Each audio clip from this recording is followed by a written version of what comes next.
যখন বেশি দুঃখ হবে অন্তর বেশি ব্যথিত হবে, অন্তরে প্রচুর পরিমাণ কষ্ট হবে, কোনো প্রকার চিন্তা করা ছাড়া, কারোর সাথে আলাপ আলোচনা করা ছাড়া যাই নামাজটা বিছান, রবের দরবারে সিজদায় চলে যান। সুবহানাল্লাহ।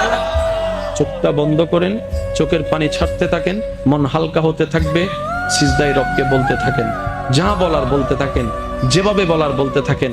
মনে রাখবেন, আপনার সেই মনের বেতার ভাষা হতে পারে আপনার রক্ত বুঝবে না, আপনার ভালোবাসার মানুষ বুঝবে না, আপনার প্রিয় মানুষ বুঝবে না, কিন্তু আপনি যেভাবেই বলেন না কেন, আপনার প্রত্যেকটা শব্দ আপনার রব্বুল আলামিন বুঝবে। সুবহানাল্লাহ। আপনি যখন ওনাকে দুঃখের কথা বলবেন, উনি আপনার দুঃখটাকে হালকা করে দিবে। সেই দুঃখের খবর প্রকাশ করে আপনাকে কখনো বেইজ্জত করবে না। আর আপনি যখন সুখের খবর পেয়ে রবের দরবারে সিজদায় চলে যাবেন, তখন আল্লাহ তাআলা খুশি হয়ে আপনার সুখটাকে আরো বাড়ায় দিবে। লা ইন শাকারতুম লা আযীদান্নাকুম আয়াতের উপর আমল হয়ে যাবে। আপনি শুকরিয়া করতে থাকবেন, সুখটাকে বাড়তে থাকবেন, সুখের কথা বলতে থাকবেন, রব্বুল আলামিন দেখে দেখে আপনার সুখও বাড়ায় দিবে, শান্তিও বাড়ায় দিবে। বলেন না সুবহানাল্লাহ।